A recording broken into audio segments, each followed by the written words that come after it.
J'ai l'honneur de recevoir Valentin Marcel, 3 fois champion du monde de chess boxing. Et à un moment, tu commences à justement te poser la question, mais en fait, moi j'aime bien prendre des coups. Il y a une différence entre jouer aux échecs tranquillement à la maison chez toi et jouer aux échecs en face de tout le monde. Si tu fais n'importe quoi, les gens ils vont se foutre de ta gueule. Et le format du combat de chess boxing, c'est que tu as beaucoup plus d'intensité dans les combats. What's up les boys, bienvenue dans Entre Athlètes, un nouveau podcast cette semaine. J'ai l'honneur de recevoir Valentin Marcel. On va parler un petit peu de chess boxing. Vu que t'es 2 ou 3 fois champion du monde. 3 fois. 3 fois champion Triple. du monde. Ouais. Donc tu vois, on a quand même une pointure du sport. Franchement, je sais pas qui prend de mieux que toi, tu vois, pour ce sport. Même si en France, j'ai vu qu'il y avait quand même des champions. Oui, on Euh, a pas mal de champions là. et pas mal de champions, donc ça on va en parler. Dans le décor, on peut voir aussi pour ceux qui ont la caméra que t'as un petit échiquier et des gants de boxe, donc ça pose le décor tout de suite. Mais écoute, déjà comment tu vas, Valentin? Ça va bien, très bien. Et toi, Quentin? Franchement, ça va. Écoute, on peut dire ou pas qu'on est sur une fin de journée quand même. On commence Ouais, à ouais, rentrer sur une fin de journée. Donc non, ça écoute, ça commence. va bien. Franchement, là on est en plein podcast. Qu'est-ce que je peux rêver de mieux? Je vais encore découvrir un être humain avant tout sa discipline. Donc non, je suis hyper content. Écoute, on a parlé de chess boxing. Je pense qu'il y en a beaucoup déjà qui se disent attends, boxing, chess, donc échec et boxe, je comprends rien. Est-ce que tu peux nous expliquer un peu ce sport pour ceux voilà, qui le découvrent ou qui découvrent également le mot chess boxing? C'est vrai, c'est un sport complètement insolite qui a été inventé il y a très longtemps d'ailleurs, dans une belle histoire, je suis sûr qu'on va en parler. Et on va simplement alterner des rounds d'échecs et des rounds de boxe. Donc on fait les 2 sports, mais on les sépare par 3 minutes. 3 minutes d'échecs, 3 minutes de boxe, 3 minutes d'échecs, 3 minutes de boxe. Alors ça semble aussi un petit peu bizarre, mais l'idée c'est de progresser dans la partie. Faire, s'il y a pas d'échecs et mat, on arrête la pendule, on joue avec un temps défini. Après on met les gants, on va sur le ring, on se tape dessus. S'il y a pas Énorme. KO, on continue la partie, et cetera, jusqu'à ce qu'il y ait plus de temps à la pendule ou qu'il y ait KO, échec et mat. Donc t'as forcément un gagnant. Il y a forcément un gagnant, ouais. Il peut y avoir un match nul sur l'échiquier, Ok. ça arrive aussi. Il faut quand même se départager et pour ça, on a des juges qui regardent la boxe évidemment. Donc on a un peu une influence des points, mais c'est principalement de la boxe, au KO ou à l'arrêt de l'arbitre. Donc il y a pas forcément de décompte de points. Pour ça, c'est un petit peu différent de la boxe amateur. C'est plus de la boxe, pro, voire limite, du combat de rue dans certains cas. Attends, j'ai vu des Et KO que t'as mis. Je vais voir avec mon monteur, avec Pierre, pardon, pour qu'on les mette au montage. T'avais mis un KO, il me semble. C'était pas à l'Olympia? Non, je sais c'était à plus où l'Olympia c'était. de Paris, ouais, l'année dernière. Putain, mec, tu l'as mis un KO dans la salle. Ils étaient choqués, les gens. T'sais, Oui, oui. mais moi, j'étais choqué, je me suis dit, putain, là, ça envoie quand même, tu vois. Parce qu'on pourrait dire, ouais, il faut maîtriser 2 sports, nanani, nanana. Je vous jure, allez voir les combats, c'est pas mal, hein, franchement. Ouais, on commence à avoir un sacré niveau en boxe, et aux échecs aussi, hein. Donc les 2 niveaux augmentent, la compétition augmente de plus en plus parce que c'est un sport qui est pas trop connu. Donc au début, on se dit: «Je peux être champion du monde facile, je fais un peu d'échecs, je suis très bon en boxe, je vais mettre tout le monde KO» et cetera. Mais maintenant, on a des très bons profils dans les 2 et ça devient de plus en plus dur pour être champion. Et tu sais pourquoi? Pour parler un peu de l'historique, c'est intéressant, parce que sinon, on n'en parlera jamais, je pense. Mais déjà, comment ça a été créé? Et est-ce que tu sais aussi pourquoi ils ont choisi, du coup, de commencer par les échecs et pas la boxe? Ouais, alors ça a été créé, l'origine de l'idée du nom de chessboxing, ça a été créé justement par Enki Bilal. Donc un artiste français de bande dessinée, en 92 dans la trilogie Nicopole. Donc d'ailleurs, c'est une bande dessinée que je recommande, c'est une super bande dessinée avec un environnement un peu dystopique et cetera et dans cet environnement un peu dystopique, il a créé, justement un sport, il a inventé un sport qui devait représenter l'homme idéal dans cet environnement. Donc il a choisi dans sa tête, c'était le corps et l'esprit. Quel sport représente le mieux le meilleur penseur? Bah, c'est les échecs. Et ensuite, il a ramené, le meilleur corps, la meilleure capacité d'utiliser son corps, de se combattre. C'est la boxe évidemment, c'est 2 arts en plus, on les appelle les 2 des arts. Donc il a créé ce sport, ce principe du sport, c'est le chessboxing où on alterne entre l'un et l'autre. Et après par contre, c'était pas il y a pas des règles de sportif, Ok. encore. Et ça, c'était inventé un peu plus tard, en 2003 avec un artiste, néerlandais qui s'appelle IP Rubing et qui a lui inventé, les règles du chessboxing dans la version actuelle. Avec 3 minutes d'échecs, on commence par les échecs et on termine par les échecs et entre temps, il y a la boxe. Et donc dans l'anecdote, c'est il a inventé le sport, il a créé tout de suite le premier événement de championnat du monde où il a combattu contre un de ses amis avec lesquels il s'entraînait justement aux échecs et à la boxe et il s'est dit: «Bon, on va faire ça, on va faire ce championnat du monde et à la fin du combat, il y aura un champion du monde de chess boxing d'un sport que j'ai inventé». Incroyable. C'est un peu comme Donc le il a CrossFit. Ils avaient commencé, c'était dans un garage aux États-Unis. Et après, les mecs, ouais, ils ont créé un sport et finalement, ça a pris, tu vois. C'est énorme. c'est ça. Ça a tellement pris, les gens ont continué et ont commencé à recruter justement dans l'idée d'avoir l'homme parfait, de recruter des très bons joueurs d'échecs qui faisaient aussi de la boxe et a commencé à organiser des événements un peu underground avec un environnement extraordinaire. Tout le monde autour du ring avec, une ambiance incroyable, un peu voilà, un peu cachée ou dans des endroits un peu abandonnés et du coup ça a amené un peu, dans le folklore en plus avec le sport, le côté la combinaison de l'art et du folklore avec le sport et que c'est des choses et on s'en rend pas compte, mais les échecs à voir sur un ring, c'est là où il y a le plus de suspense dans le combat. C'est pas Ah pendant la ouais, boxe. C'est là où les gens ok. sont plus là: «Oh!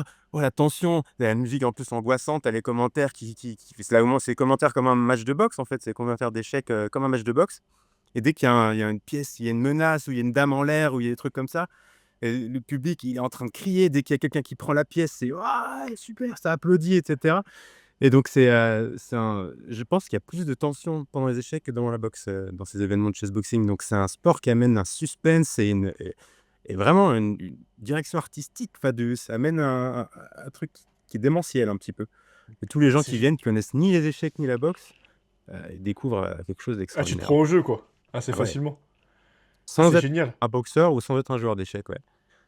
Ouais, c'est ce qui est Donc cool. Et moi, ce qui m'avait aussi fait vachement, tu vois, on peut pas rigoler, mais c'est que du coup, en fait, t'as vraiment, tu sais, l'espace échec. En tout cas, moi, dans les vidéos que j'ai vues, c'était championnat du monde, ta finale, notamment.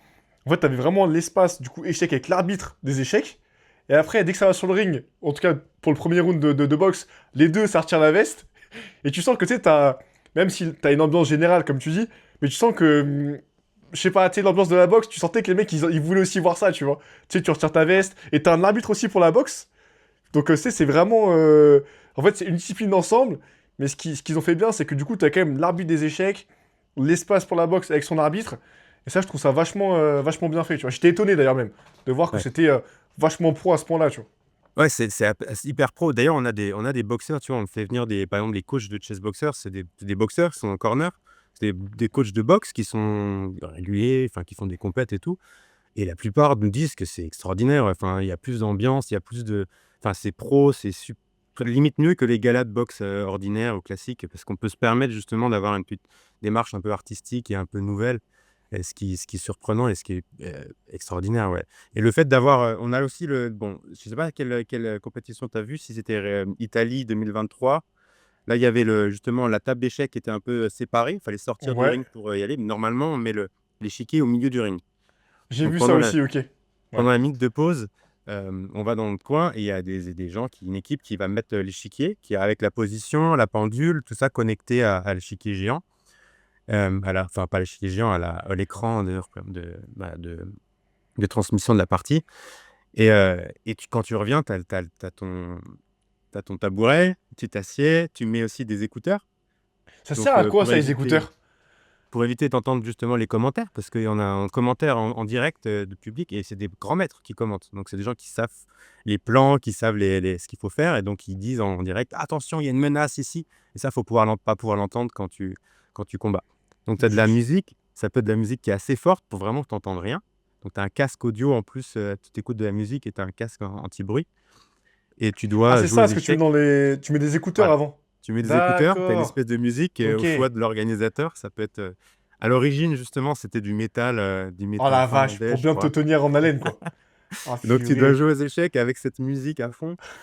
Il y a de tout, hein. Il y a du Tchaïkovski, il y a eu des Red Hot Chili Peppers, il y a le problème, c'est si tu as une musique que tu connais, tu commences à écouter les paroles et tout, ça perturbe un peu.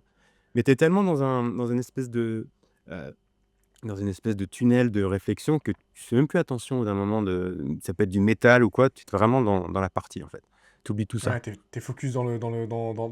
Ouais. Mais c'est sympa, hein, franchement, je serais curieux de voir peut-être un jour, tu vois, en vrai, sur un event. En plus, je crois que t'en as, enfin, il y en a quand même pas mal, enfin, pas mal, mais il y en a qui se font sur Paris. Après, je sais pas si c'est fréquent, mais ça peut être drôle, tu vois, de venir voir en vrai, de ressentir. Parce que c'est vrai qu'un sport, bah, en vrai, tu le ressens jamais mieux que quand t'es en vrai, hein. Ouais. Oui, oui, surtout comme, par exemple, des gens qui ont jamais vu de combat de boxe en vrai, c'est complètement différent que de regarder la télé. C'est de voir l'impact des coups, de voir, la respiration, le bruit simplement de tout, c'est complètement différent de le voir en vrai que de le voir, à la télé. Donc ça, je recommande à tout le monde et le chessboxing encore plus parce qu'il y a vraiment ce côté suspense, cette construction du spectacle et en fait, tout peut arriver en un coup ou en un coup d'échec ou de boxe. Tout peut arriver en un coup. Tu peux perdre une dame comme ça, par inattention, même si tu es un grand maître, c'est déjà arrivé et prendre un coup, un mauvais coup et être un peu KO ou knockdown et changer complètement la dynamique du combat donc ça, c'est quelque chose extrêmement anxieux parce qu'on voit dans les combats de boxe, des fois, c'est totalement linéaire. Là, chessboxing, généralement, si tu es le meilleur boxeur, tu seras peut-être moins bon joueur d'échecs et du coup, lequel va gagner en premier.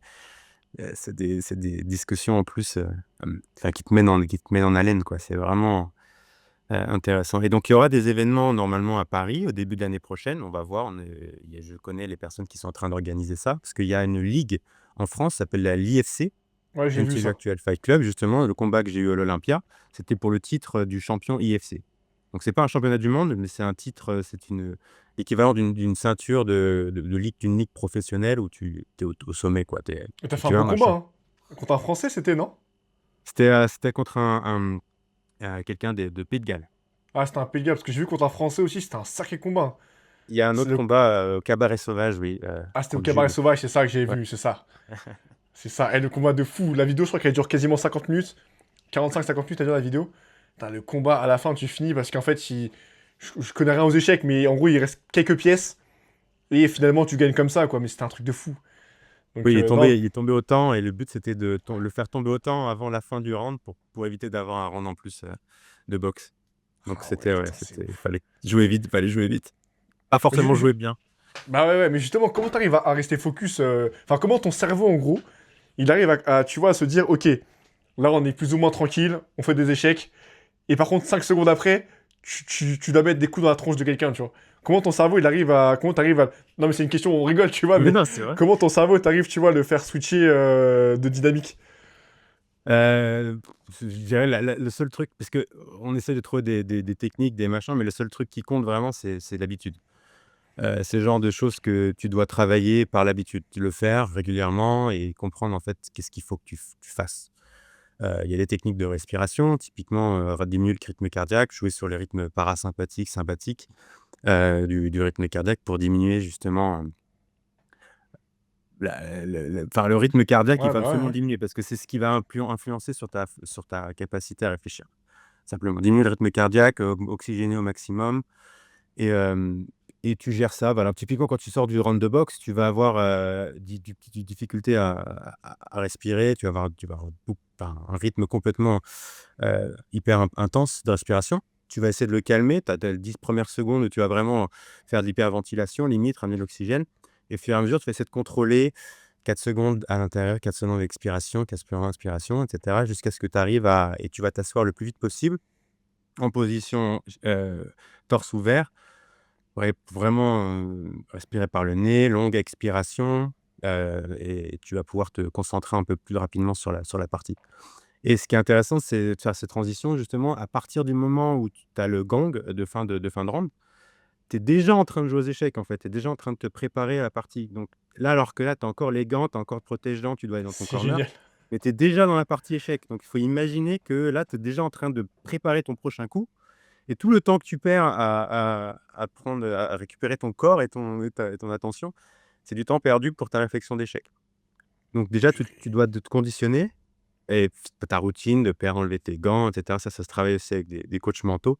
J'ai eu un coach mental qui m'a fait travailler justement cette transition de l'un à l'autre, avec des exercices de type respiration, de type routine. Quand est-ce que tu vas t'asseoir sur la chaise? À quel moment, tu es vraiment concentré et que tu veux regarder l'échiquier?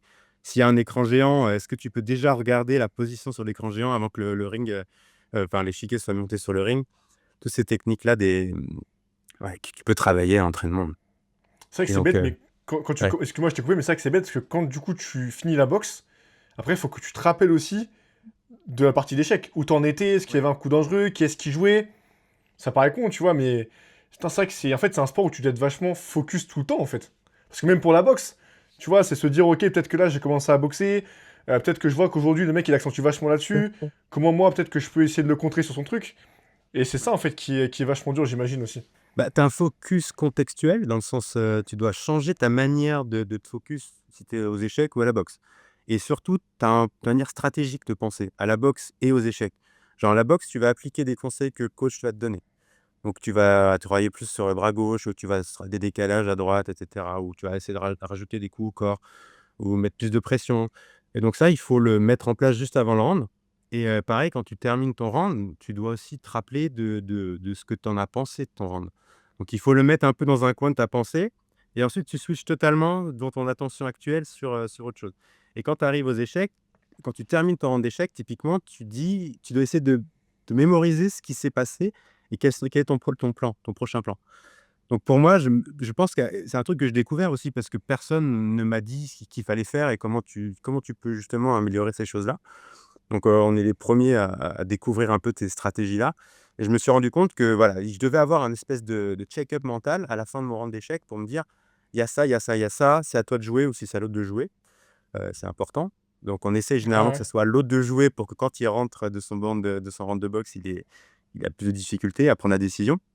Et si c'est à toi de jouer, tu dois te rappeler: «Ah, il y avait ce problème, ce problème, ce problème». Tu mets dans une partie de ton cerveau, tu vas boxer et quand tu reviens, tu dois essayer de recruter un peu: «Qu'est-ce que j'avais pensé déjà de la fin de la position? Ah oui, il y avait une pièce en prise et je devais faire attention à jouer à l'aile dame», par exemple. Et donc tu dois te le rappeler et le garder en tête pendant le round de boxe, enfin pas le garder, mais le garder dans une partie qui est accessible assez facilement, alors que tu es fatigué, alors que tu as d'autres choses à gérer et cetera.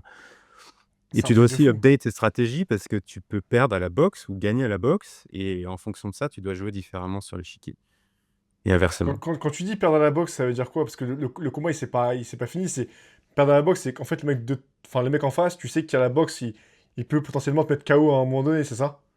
Voilà, tu dois évaluer aussi, est-ce que je sens que ça va aller? Est-ce que je suis en difficulté? Est-ce que je dois parce que généralement, il y a des écarts de niveau et tu sais pas forcément, tu connais pas forcément les gens. C'est pas des gens qui ont une expérience de ouf de combat.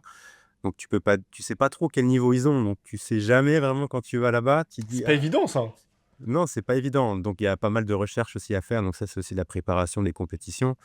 Et puis, au fur et à mesure que ça avance, on connaît de plus en plus de monde, les dangereux, mais il y a toujours des gens qui peuvent arriver. Comme cette année, d'ailleurs, en Serbie, il y a les championnats du monde qui arrivent dans un mois, enfin, la fin du mois de septembre. Et là, il y a une nouvelle équipe des États-Unis. Et on connaît pas ces gens-là, on les a jamais vus. Ouf. Et il y a des gens, tu Surprise. tapes leur nom sur BoxRec, tu fais waouh, 9 combats pro, 9 KO. Donc, essaie de trouver Ah ouais, ouais. voilà, leur pseudo d'échecs ou leur combat ou des vidéos, etc. Tu sais pas forcément et en fonction de ça, ouais, tu dois t'adapter, ta stratégie, si tu dois mettre la pression aux échecs directement ou et là où c'est le plus intéressant et là, les combats les plus intéressants de chessboxing, c'est quand il y a un niveau équivalent. Pas forcément très haut niveau, mais niveau équivalent. Ça peut être des 1 500 ou des joueurs intermédiaires, typiquement aux échecs ou des gens qui ont peut-être 2 3 combats de boxe amateur. Ça commence à être OK, mais bon, c'est pas non plus ouf. Et là, si tu as un bon matchmaking, mais le combat, il est extraordinaire parce que tu as des rebondissements, il y en a un qui perd une dame au dernier moment, mais il la récupère et l'autre, il va tomber autant à la pendule et du coup, il va le mettre KO parce que sinon, il pourra pas tenir le prochain round d'échecs et tu as des switches comme ça et tu as l'émotion des gens parce que c'est des gens qui ont pas non plus énormément d'expérience, enfin, dans certains formats et du coup, tu as une émotion énorme de gens qui disent: «Ah mais je dois y aller comme un fou» et tu vois ça et c'est extraordinaire. Et après, tu C'est as la ouf. compétition de plus haut niveau où là, c'est un peu plus contrôlé. Justement, tu es un peu plus stratégique où tu vois vraiment, ouais, la position. Là, j'ai plus un enfin, j'ai l'avantage d'un pion sur l'échiquier, donc je vais être un peu plus en défense à la boxe. Tu as des petites nuances comme ça, assez sympa à suivre. Et du coup, quand t'as la boxe, même si on comprend qu'après, par rapport à comment la partie, on va dire, elle s'engage, t'as aussi des strates qui se mettent en place sur l'échiquier ou sur la boxe. Mais est-ce que tu dirais que c'est, enfin, que tu vois, vu que le round de boxe il est plus court, il dure 3 minutes, est-ce que c'est plus intense du coup? Est-ce que tu y vas plus franchement quand même? Versus un combat de boxe plus classique, tu vois, qui se ferait, je sais pas, en 3 6 ou plus de rounds. Ce qui est intéressant avec le chessboxing, c'est que tu as 3 minutes de boxe, mais tu as 5 minutes de repos du Ouais. corps, en gros. Donc, c'est quand même 3 minutes, c'est des rounds de 3 minutes, donc c'est comme, la boxe amateur ou professionnelle et tu as 5 minutes de repos, donc tu as le temps de récupérer, tu as le temps de récupérer ta puissance, lactique et cetera. Donc tu as le temps de remettre énormément d'énergie et ça, c'est aussi un des formats du combat de chessboxing, c'est que tu as beaucoup plus d'intensité dans les combats. Tu as moins de construction sur le long terme parce qu'en plus, soit tu mets KO, soit tu te mets KO. Tu as déjà une stratégie assez binaire. En gros, normalement, enfin, ça dépend aussi de ce qui se passe sur l'échiquier, mais normalement, c'est assez binaire dans le sens où tu sais que tu vas peut-être pas gagner aux échecs, donc tu dois y aller vraiment à fond. Donc généralement, c'est ça qu'on voit, c'est une intensité énorme de gens qui veulent mettre des gros coups et des gens qui sont en défense et qui ont du mal et qui essayent de sortir, gagner du temps et cetera et donc ça, du coup, c'est une boxe complètement différente, mais je dirais qu'elle est plus intense, dans le sens où la stratégie est claire, elle est pas de gagner au point. C'est pas gagner la round qui compte, c'est de mettre en incapacité de continuer le combat. Et est-ce que du coup, tu penses que le chessboxing, même s'il y a moins de rounds de boxe, est-ce que ce serait peut-être plus dangereux que la boxe finalement? Vu que du coup, tu veux vraiment. Après, tu me diras en combat, t'es aussi là pour mettre knock-out le mec. Mais est-ce que du coup, tu vois, peut-être que dans le chessboxing, au ratio, en fait, je sais pas comment, si ça se finit plus au KO ou sur l'échiquier, tu vois. Mais est-ce que du coup, t'as peut-être justement un taux de KO qui serait plus important dans le chessboxing versus dans les combats de boxe? Je sais pas si t'as la réponse à la question. C'est une bonne question, je pense que ça pourrait se quantifier. Je pense aussi que dans le chessboxing, il y a aussi la notion de faire prendre moins de risques, quand tu es en boxe. Donc, d'un côté, tu as quelqu'un qui est peut-être plus agressif, de l'autre côté, la personne, elle prend moins de risques. Elle est plus en défense, elle arrive plus à contrôler. Donc généralement, les arrêts sont pas des gros KO, où la personne, c'est généralement des dominations, où la personne, elle est en défense et elle arrive pas à gérer la défense et l'arbitre va la stopper. Donc on va stopper très rapidement quand il y a une domination à la boxe. C'est D'accord. ça que c'est pour protéger aussi les chessboxers. On va arrêter plus facilement quand la personne, elle se prend 10 coups et dans les cordes et qu'elle fait plus rien. Donc ça, c'est un compte et au bout de 3 comptes dans un round ou 2 comptes dans un round, ça dépend du format, voilà, c'est arrêté. Donc il y a pas mal d'arrêts justement, pas par KO, mais par arrêt de l'arbitre. Tu fais des comptes, successifs. On protège quand même les gens et il suffit si tu veux plus combattre, tu mets un genou à terre et c'est terminé, quoi. Donc je dirais pas qu'il y a des plus de KO, je pense que c'est rare, assez rare les vrais KO. C'est plutôt des arrêts de l'arbitrage qui arrivent et ce qui est une bonne chose. On a des gants aussi qui sont plus lourds que les combats, enfin qui sont plus lourds que les combats professionnels T'es en combien et de amateurs. d'OZ On est dans les sur combats? du 14 ou du 16. Ouais, donc pour expliquer, Ouais.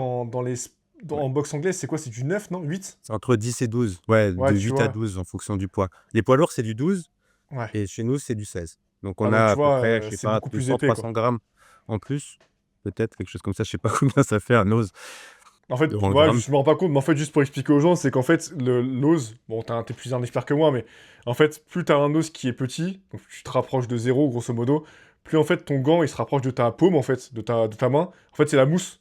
Et bah, plus t'as un os qui est élevé, bah, en fait, bah, plus t'auras de la mousse sur le gant. Donc, le gant sera plus lourd. Et bah, a fortiori, en fait, si tu prends un coup, bah, du coup, t'auras moins de douleur, en fait, parce que le gant sera plus épais. C'est plus épais, c'est ça, il y a un amortissement et puis tu peux moins couper aussi. Enfin, il y a une Ouais, protection, il y a une protection des mains déjà et aussi ouais. de la tête de de l'adversaire. Ouais, tu m'étonnes. Donc oui, on a des gants un peu plus lourds et on a des règles plus strictes sur les comptes, qui sont les règles un peu amateurs, ça va, l'arbitre est à lui de gérer en fait s'il y a trop de danger, il va ça on fait très attention, former des arbitres spécifiques pour le chessboxing parce que c'est un peu plus, c'est différent. La boxe est différente et les objectifs sont différents. C'est ça, donc Voilà. en fait, les arbitres de chessboxing pour la Ouais. boxe qu'on voit là ont des règles différentes que pour la boxe, on va dire, classique. Et d'ailleurs, on parle de règles amateurs, mais c'est vrai que vous combattez quand même sans casque. En tout cas, de ce que j'ai vu moi dans les championnats du monde, vous combattez sans casque. Est-ce que du coup, t'en as qui combattent avec casque? Comment vous gérez un peu ça, quoi? C'est quoi un peu la règle dessus? Il y a 2 ans, on a introduit justement du chessboxing light et on a aussi du chessboxing fit. Pour justement que tout le monde puisse participer, qu'on n'ait pas besoin de juste aller au contact de vraiment chercher le chaos, de faire juste de l'activité de la boxe, physique. On fait des comptes, on compte les points, on compte les touches et on regarde qui a gagné le round et en fonction de ça, on peut plus ou moins gagner plus rapidement, le match de chessboxing. Il y a des règles, je recommande tout le monde à regarder justement les règles du chessboxing light ou chessboxing fit si ça les intéresse de Ouais, ouais, bien sûr. commencer le chessboxing et et ces gens-là ont un casque. Chessboxing Fit, c'est avec un boxing bag, donc c'est sur un sac Et chessboxing light, c'est avec un casque, on protège. Les femmes ont un casque aussi. Les seniors ont un casque, le vétéran, je ne sais pas exactement comment on appelle ça. Les gens qui ont plus de 40 ans ont un casque, et les jeunes aussi ont un casque. C'est juste la ouais, les personnes, adultes, masculines qui peuvent combattre sans casque. Adulte responsable. De toute façon, ce qui est bien, c'est que tu Voilà. parlais aussi de ça, mais on voit que dans tous les sports, la santé des sportifs et des sportives, bah, on fait quand même attention, même si ça reste des sports de combat, et c'est ce que je disais hier à Seb, OK. Sébastien Lowe, que je salue, Oui. bah, même si, entre guillemets, tu signes quand même pour prendre des coups dans la tronche, hein, tu vois, c'est ce que je disais, moi, à l'époque, quand je faisais de la boxe, parfois, tu sens qu'il y a un petit écart de niveau, que ce soit dans mon sens ou dans l'autre sens, hein, et bah, souvent, tu sens que le mec, il y va pas, ou que moi, parfois, j'y vais un peu moins fort. Et c'est vrai que souvent, on m'a dit, bah en fait, c'est que Quentin, le mec en face, il a signé pour prendre des coups dans la tronche, donc va pas le tuer. Et pareil pour moi, quand c'est dans l'inverse, va pas tuer Quentin, tu vois. Mais t'es quand même là pour prendre des coups, tu vois. Ça, c'est un switch assez intéressant quand tu t'entraînes, à la boxe, où il y a un moment, tu dis: «Ah, j'ai pas envie de lui faire mal, j'ai pas envie de lui faire mal».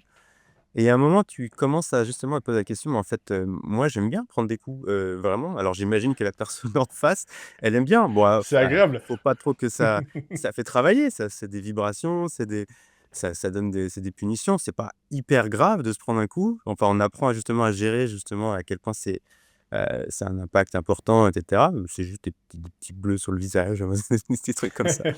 Mais sinon, on arrive à gérer, plus tu as l'expérience, plus tu arrives à gérer de prendre des coups et tu dis: «L'autre personne en face de moi, bah, c'est pareil, elle a envie de travailler, elle a envie de se et avoir qu'il y ait un apprentissage, donc une punition aussi s'il y a une erreur».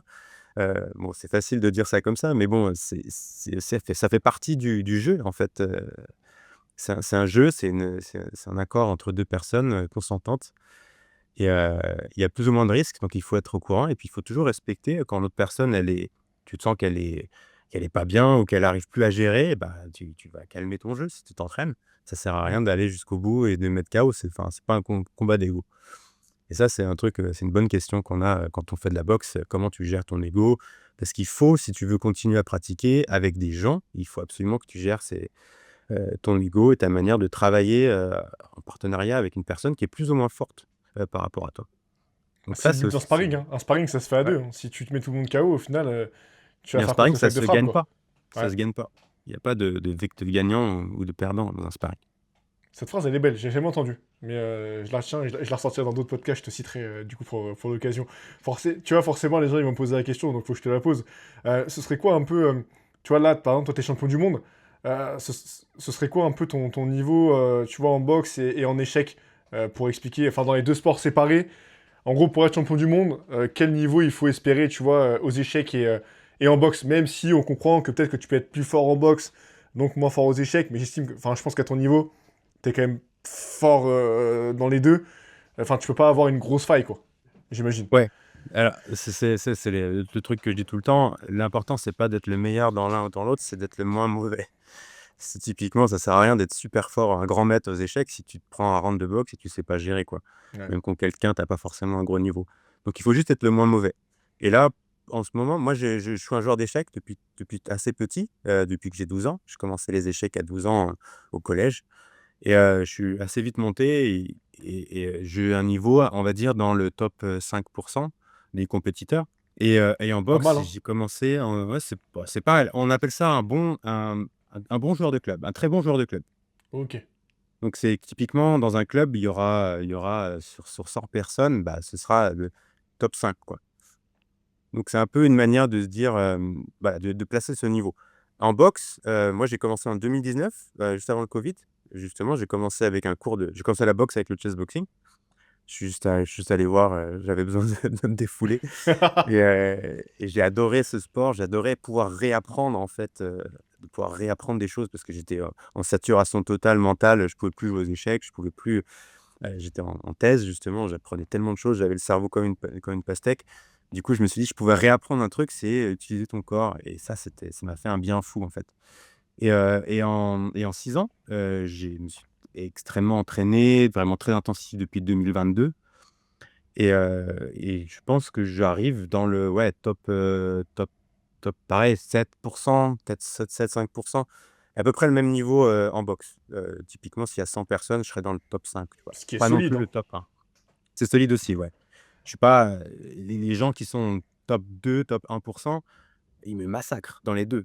C'est Ouais, ouais, s'il y a pas il il y y a a un pas petit écart photo. de niveau quand même. Ouais, ouais, ouais. Ouais, je dirais qu'il y a à peu près trois ligues de différence entre moi et le top de chaque niveau. C'est-à-dire que je bats les gens qui me battent sont battus encore par d'autres gens qui sont encore battus par d'autres gens.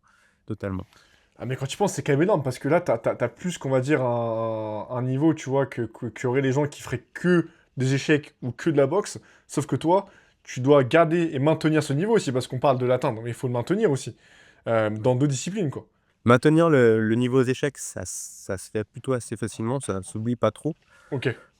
Pour la boxe, il faut être bah, c'est pareil, ça s'entraîne. Il faut y pratiquer, il faut aller sur l'échiquier parce qu'on peut pas que jouer en ligne, il faut aussi jouer avec un échiquier 3D visuel, voir les positions en 3D, des pièces et il faut pouvoir les manipuler, appuyer sur le coup. C'est complètement différent aussi de jouer, sur ordinateur ou jouer en réel et pour la boxe, faut être en forme, c'est sûr. Il faut maintenir ce niveau de forme et puis progresser constamment quoi, dans les 2. Ça c'est le plus difficile, on va dire. Chessboxing, c'est un sport où tu maîtrises rien, enfin tu maîtriseras jamais parfaitement toute ta vie. C'est impossible. Tu peux pas être, donc tu vas être complètement en train d'apprendre tout le temps. Tu pourras jamais dire, «Ouais, je c'est bon, j'ai fini, j'ai fait ce qu'il fallait, maintenant je passe à autre chose». Tu es tout le temps en train d'apprendre, tout le temps en train d'apprendre, même dans les chessboxers. Moi, j'ai des meilleurs joueurs d'échecs, j'apprends d'eux, les meilleurs boxeurs, j'apprends d'eux. Je suis même peut-être le meilleur joueur de chessboxing, mais je suis pas, le meilleur joueur d'échecs ou le meilleur boxeur. Donc j'apprends de tout le monde, tout le temps. Voilà, C'est ce donc que j'allais dire. Est-ce que tu penses que cette question elle est un peu piège? Est-ce que tu penses que factuellement, t'es le meilleur dans les deux sports, en toute honnêteté, ou est-ce que t'es peut-être celui qui arrive à mieux faire jouer tes forces versus tes compétiteurs? je pense déjà qu'il y a peu de gens qui ont mon niveau dans les 2. Ok. Déjà, c'est déjà un bon, et ensuite pour des gens qui ont à peu près le même niveau, ce qui arrive, il y en a quelques-uns, dans les combats que j'ai eus, ils avaient enfin, disons qu'ils ont peut-être moins géré l'occasion, le moment où quand ça arrivait. Ils étaient moins prêts pour l'événement et ça, c'est un truc aussi que je m'entraîne énormément pour ça, d'être prêt le moment présent et donc j'ai ajusté mon jeu d'échecs.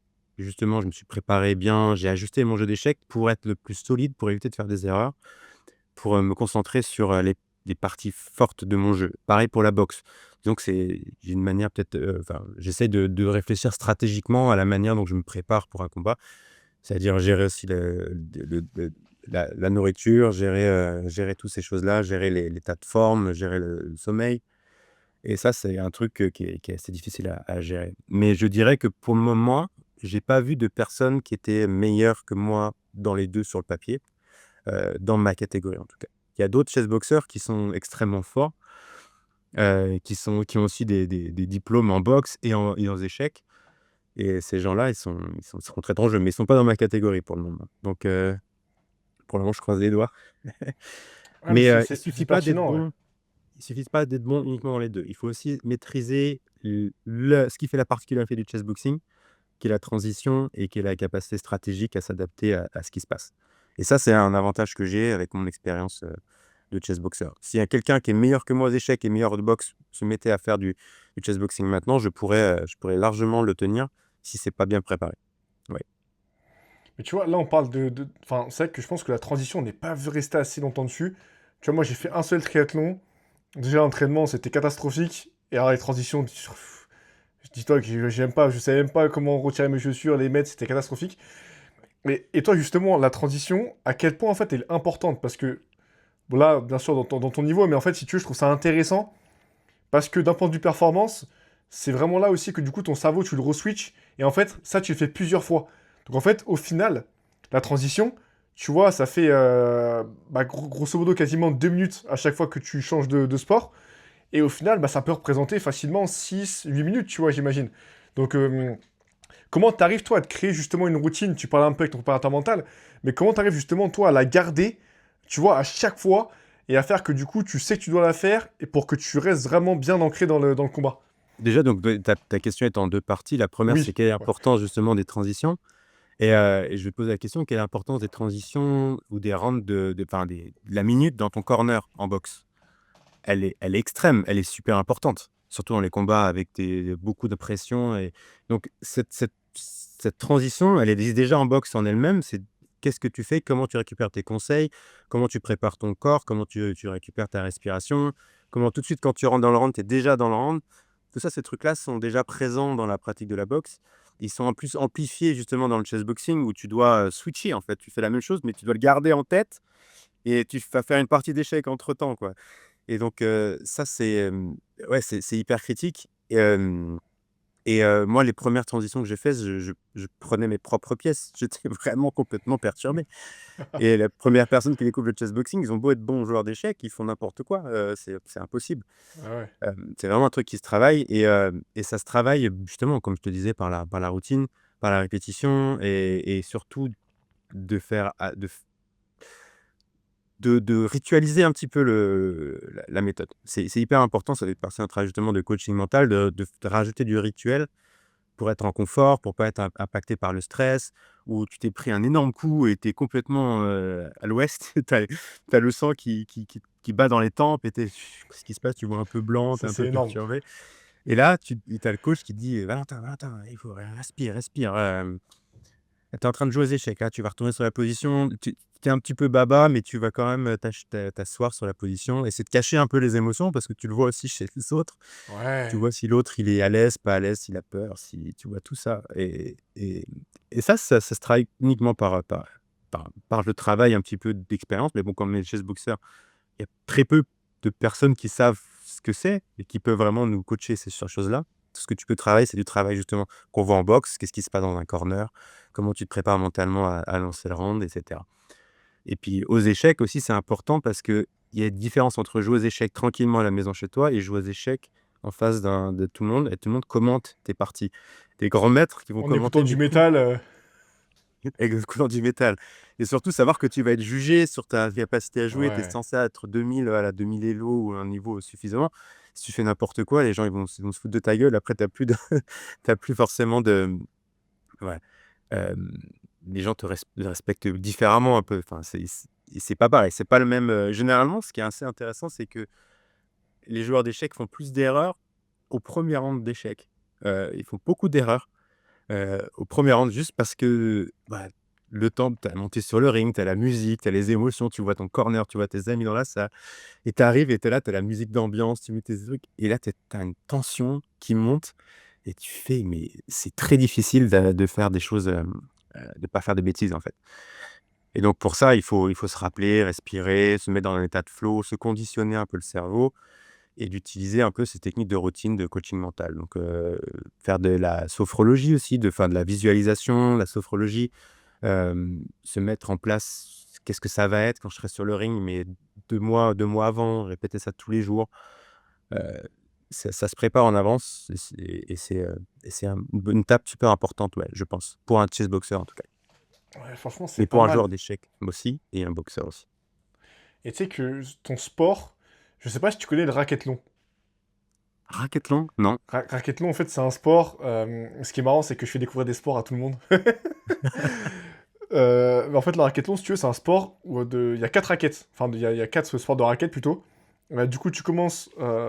C'est quoi déjà? C'est le ping-pong, il me semble. Le squash, le badminton et le tennis. Si je dis pas de Ouais. bêtises. Et en fait, c'est de la raquette la plus petite jusqu'à la raquette la plus grande. Et en fait, à chaque fois, ils font des matchs de 21 points. Et le but, en fait, bah, étant à la fin d'avoir plus de points que l'adversaire, tu vois. Et en fait, bah, eux, ils jouent vachement sur le fait de pas faire de faute. Donc forcément, il faut gagner le point, mais pas faire de faute. Parce que, bah, du coup, tu vois, si tu fais, bah, ça va vite, quoi, en fait. Un match de 21 points, c'est rapide. Est-ce que tu dirais que dans le chessboxing, t'as un peu cette approche-là? Donc, quand tu commences, par exemple, au début aux échecs, bah, t'es pas forcément focus sur gagner la partie, mais plus sur pas faire de faute. C'est quoi un peu ton, tu vois, ton approche? Et je trouve ça vachement dur. Parce que tu vois, dans le racquetlo, en fait, forcément, ceux qui y jouent, ils viennent tous d'un sport de raquette que je t'ai cité, d'un des 4. Donc ils ont Mmh. forcément un sport où, en vrai, ils pourraient exploser la personne en face. Sauf que du coup, bah, vu qu'il y a l'enjeu des 21 points à chaque fois, ils sont plus tranquilles. Même si souvent, il faut quand même la différence. Toi, c'est quoi un peu ton approche du chessboxing? J'aime bien cette formulation parce que pas faire d'erreur, ça c'est la première une des discussions les plus importantes que j'ai eues avec mon coach mental. Typiquement, comment tu formules, qu'est-ce qu'il faudrait que tu fasses pour être meilleur? Typiquement. Et moi, le premier réflexe que j'ai dit, c'est je veux éviter de faire des erreurs. Je vais éviter de donner une pièce. Je vais éviter d'ouvrir et il m'a dit: «Non, ça, c'est pas ce qu'il faut que tu te dises. Ça marche pas. Ça, c'est OK. pas bon. Il faut pas que tu te parles de cette passion-là. Il faut que tu arrives à tourner, la chose comme une manière active, une manière un peu positive de cette formulation». Donc il m'a demandé et ça m'a pris un temps fou, peut-être ça m'a pris peut-être 2 ou 3 séances, d'arriver à reformuler, cette étape-là de comment je transforme pas faire d'erreur en quelque chose d'actif et que je peux contrôler. Et à la fin, tout ce que je dis, c'est: «Il faut que je sois concentré. Il faut que je continue à être le plus Ouais, attentif, et une être, deux au zones, quoi. maximum». Voilà, OK. mais sois attentif. En gros, c'est ça le c'est une injonction: «Sois attentif». Que j'ai tourné un petit peu cette formulation: «Sois attentif». Et donc ça, c'était ma première étape où je me dis: «Sois attentif». Comment être attentif aux échecs? Donc c'est des routines, c'est arriver à se mettre justement dans cet état de flow, de cet état de où tu vois un peu tout ce qui se passe dans l'échiquier à droite, à gauche, tout en te concentrant sur la partie, du milieu, éviter l'effet tunnel. Et donc et ça amène à pas faire d'erreur. Mais la formulation est un peu différente. Et même pour la boxe, sois attentif, sois toi-même, fais tes stratégies, et cetera. Mais ça va pas être concentre-toi pour pas faire d'erreur parce que tu vas te concentrer sur quelque chose, mais ça n'est pas vraiment ce qui va te permettre vraiment de t'aider, totalement. Et ce qui est marrant, ça, c'était ma première partie, ma première carrière jusqu'à ce que je sois devenu, champion du monde. J'ai été champion du monde après justement, tout ça. Et à un moment, au deuxième championnat du monde, je crois que j'ai changé cette formulation que tu te dis à toi-même quand tu t'entraînes: «Sois attentif». Et tu fais le travail et j'ai juste changé ça en étant sois toi-même.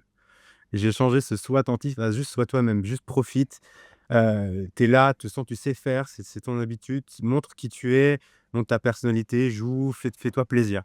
Et donc je suis passé de pas faire d'erreur à sois attentif à juste sois, profite. C'est génial. Et ça, c'est une des choses que j'ai vraiment le plus profité du coaching mental, c'est d'avoir fait ce travail-là, de passer d'un truc orienté sur l'erreur, à pas faire d'erreur, à quelque chose d'orienté sur, le plaisir, ce que tu peux faire, ce que tu trouves dans ta pratique et c'est vraiment ce qui t'apporte physiquement et mentalement dans ce que tu fais et ça te permet justement d'éviter les erreurs parce que tu peux pas mieux faire que d'être toi-même, finalement. Mais Voilà. tu sais que les coachings mentaux, moi, j'ai Mmh mh. beaucoup, beaucoup de retours dessus.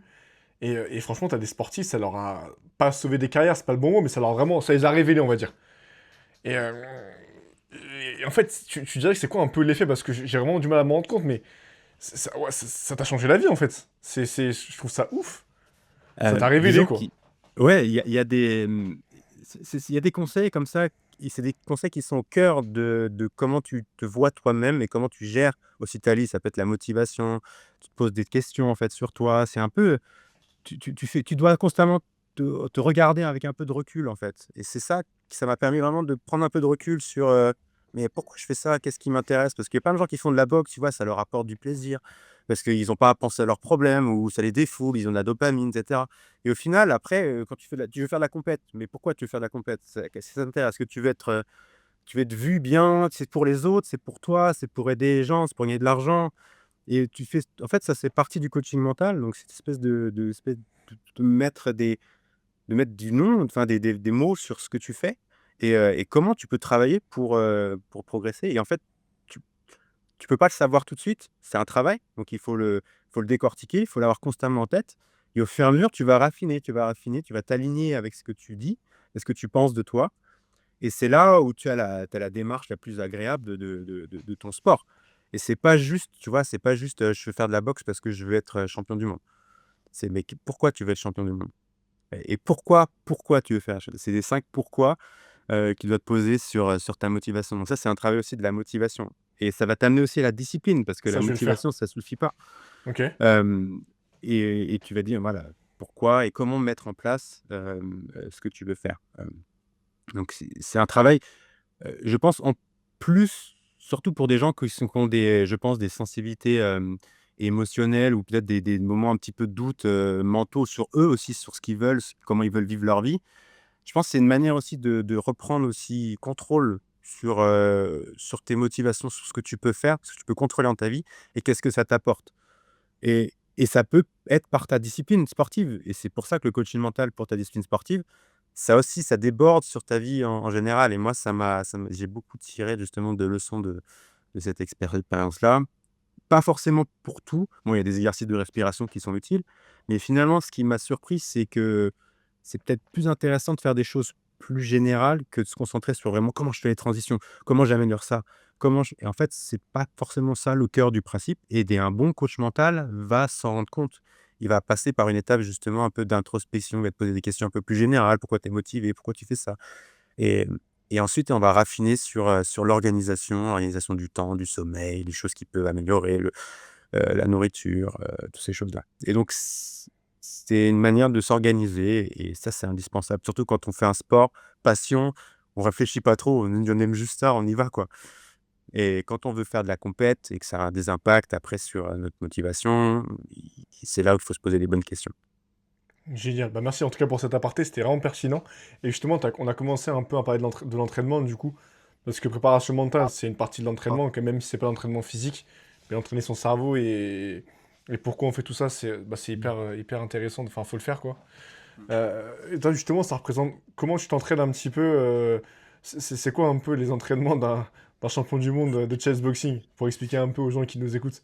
Alors, moi, pour commencer, je suis un joueur d'échecs, j'ai un niveau, il faut faire attention. C'est par rapport à chaque boxer, on n'a pas du tout les mêmes compétences et en fonction de ce que tu veux obtenir, c'est complètement différent. Moi, je me suis concentré sur la boxe. En plus de ça, j'avais un travail de chercheur, c'était compliqué pour moi d'enseigner, enfin de faire tout en même temps. Moi, ce que je conseille, c'est de Prioriser. prioriser,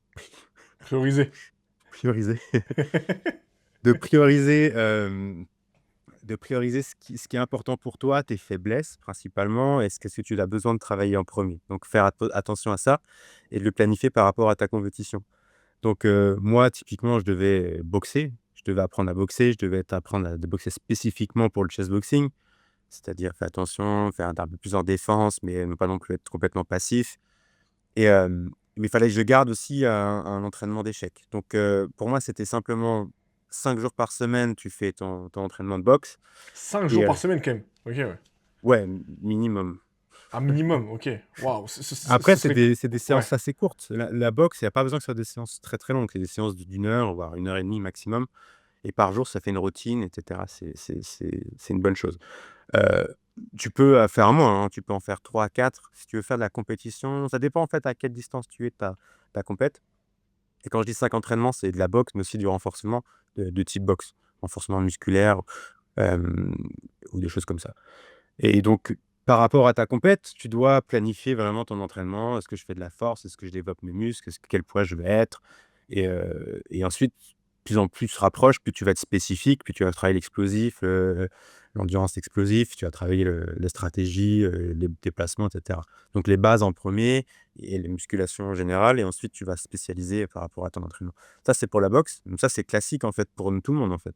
Ça change pas. Ce que je rajoute simplement, c'est des exercices d'échecs dans la vie de tous les jours.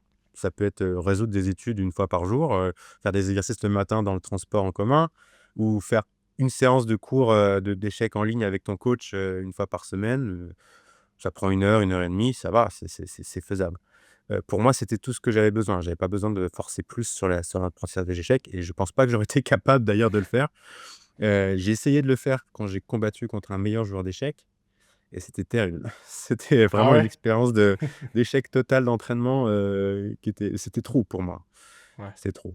Il y avait 5 entraînements, voire deux fois par jour, heu et en même temps, je devais résoudre des études dans la journée, je faisais ça une fois tous les 2 jours, des échecs et de la boxe. Enfin, de la boxe presque tous les jours et des échecs, pendant mais et je gardais des périodes de repos quand même où je fais ni échecs ni ni boxe. Et généralement, je passais ma journée à dormir, dans ces journées-là. Ouais, tu Ouais. m'étonnes. C'est vrai que c'est Donc crevant. c'est hyper difficile, ouais et pour le chessboxing. Donc il faut se concentrer sur tes points faibles et les concentrer au maximum, ton entraînement là-dessus. Donc il faut être efficace, dans ton choix de ton temps, en fait. Tu fais pas juste de la boxe enfin, tu vas pas juste à la boxe pour t'entraîner à la boxe. Tu y vas aussi avec un objectif. Tu es obligé justement de prioriser, pardon, Prioriser. je je parle anglais peut-être, c'est peut-être ça? Ouais, prioritize. Ouais, c'est ça, c'est Ouais, anglais. Ouais. j'ai vécu 4 ans justement, 4 ans en République tchèque. Ah, bah Je c'est pour parlais ça. anglais. T'es Ouais, t'es je suis de excusé alors. Donc, faut prioriser ton entraînement par rapport à vraiment un truc spécifique que tu veux bosser. Donc ça, c'est le plus important. Alors, il n'y a pas forcément de technique spécifique. Tu fais, moi je faisais surtout, dès que j'avais du temps libre, je faisais de la boxe. J'avais les cours toute la semaine, donc une routine d'entraînement de boxe et je rajoutais volontairement des entraînements d'échecs avec des coachs. Donc il faut surtout être, enfin, d'être accompagné par des professionnels. Ça, c'est le meilleur conseil que je peux donner, c'est accompagnez-vous par un professionnel. Faites des 1v1, de boxe, d'échecs. C'est le plus important quand tu as pas du tout la possibilité de gérer ton temps et d'avoir, toutes ces choses à gérer toi-même, préparer ton entraînement. Il faut être entraîné par des coachs, professionnels. Ça, c'est le meilleur conseil que je peux donner. Non, mais C'est c'est ça, hein. demander de l'aide, Ouais. demander de l'aide. À ceux qui sont plus forts que vous et qui ont surtout bah, réalisé des choses. Mais tu vois, il y a un truc que je trouve en fait qui est dur, et ça je l'ai pas identifié, c'est que on sait très bien quand tu t'entraînes à la boxe, tu crées de la fatigue physique, mentale, nerveuse, tout ce que tu veux. Et en fait, quand à ça tu rajoutes les échecs, mais à la fin ton cerveau il doit être KO en fait, parce que tu dois tellement être concentré quand tu as une étude, j'imagine, c'est pas évident, tu vois. Moi je le vois juste avec le street curl. Je fais que ça, après c'est un sport qui demande beaucoup de nerveux, donc parfois je suis un peu rincé. Mais j'imagine que gérer les deux aussi, pour la récup, parce que la récup nerveuse, c'est pas négligé, tu vois, faut aussi faire attention, C'est quoi. ça. Et ce qui est intéressant, c'est qu'on a l'impression que c'est 2 entraînements différents. Tu peux parfaitement entraîner les échecs et ensuite aller à la boxe et que ça aurait pas forcément d'impact l'un sur l'autre. Et ce qui est intéressant, c'est de voir qu'il y a vraiment un énorme impact sur ta manière, ton état corporel et la façon dont tu réfléchis.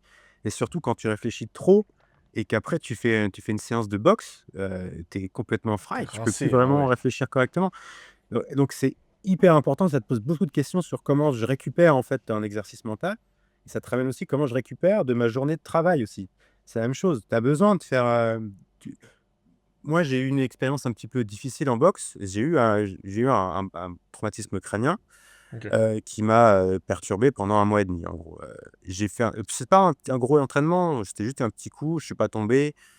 On s'entraînait justement à la défense, on était, sur les genoux et on avait un exercice de travail de blocage, de bougeage et à un moment, j'ai pris un coup sur la tempe. Sur le moment, ça va et après je commence à avoir la vision qui se trouble et cetera et j'ai eu un traumatisme crânien moyen, donc j'ai vomi et cetera. Je suis allé D'accord, à ouais. l'hôpital et et en plus, j'ai eu une énorme sciatique des 2 jambes, pendant 2 semaines après. Ça fait des maux de tête. Enfin, ça a Enfer. duré à peu près 1 mois et demi, 2 mois et je pouvais plus voir une vidéo de boxeurs ou de gens qui se tapaient sur la tête, c'était plus possible.